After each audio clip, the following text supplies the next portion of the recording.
Don't forget to subscribe to our channel and click on the notification bell in order to get our videos before anyone else.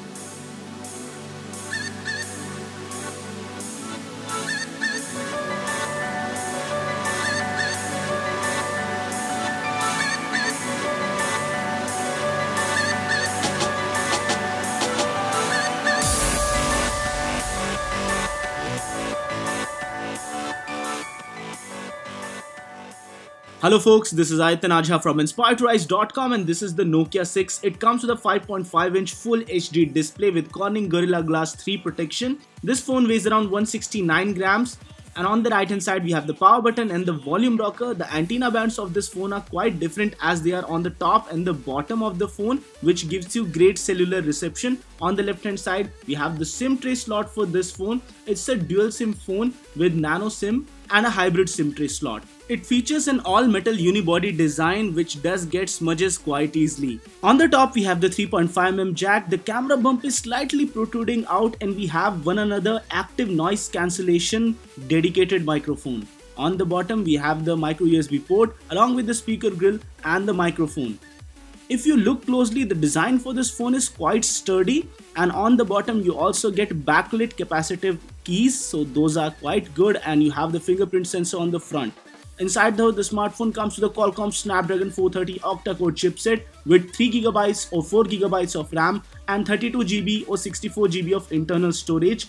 It has Adreno 505 GPU, latest version of Android Nougat 7.1.1, Dolby Atmos sound enhancement features, NFC, FM radio, micro USB 2.0, USB OTG support, and almost every sensor that you might need for a great smartphone experience. The device scored 47,267 on the Antutu benchmark, which is slightly above average score, and it scored 59.9 frames per second on the Nina Mark II benchmark, which is a good score. But overall, the performance of this device is not really high if you consider the price for this one. Let's talk about the camera for this device. It comes with a 8 megapixel secondary camera and a 16 megapixel primary camera with a f2.0 aperture, PDAF, dual LED flash, and 1 micrometer pixel size.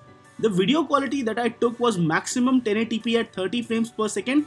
Had some issues with exposure, but overall video quality was quite good, and I can say that Nokia needs to work very slightly on the software part where the exposure is a little bit out of place and needs some fixing, but other than that, the clarity and color reproduction of the cameras is as great as the Nokias of the yesteryears. Let's talk about the user interface for this phone. It features a very clean stock Android setup. Almost no modification has been done to this one and the experience is quite snappy. Browsing between open apps, switching between the notification center and other areas of the UI, everything was quite snappy on this phone. The Nokia 6 would be an Amazon exclusive device and would retail for a price of 14,999 rupees, and for such a price I consider this one to be an overpriced smartphone. This is because it does not have a really high-end chipset considering the price. The 430 is an entry-level chipset used by Xiaomi and other guys in their 9,000, 10,000, 11,000 rupees smartphones, but at a price of around 15,000 rupees you expect something more powerful, which is sadly not present in this phone, and it is going to retail online, not even offline. It's going to retail online, and there it would have competition from a lot of other phones, so it would be quite tough for Nokia to sell a lot of these units. I think that they would be able to sell a lot of units on the basis of their brand value and other things, but other than that, it's slightly tough to recommend this phone to someone who is a performance enthusiast. Other than that, this phone is quite great. So guys, this was it for this one. In case you like this video, don't forget to smash the thumbs up button and don't forget to subscribe to our channel for more awesome epic content like this. This is Untitled from InspiredToRise.com. Signing off folks, stay inspired to rise.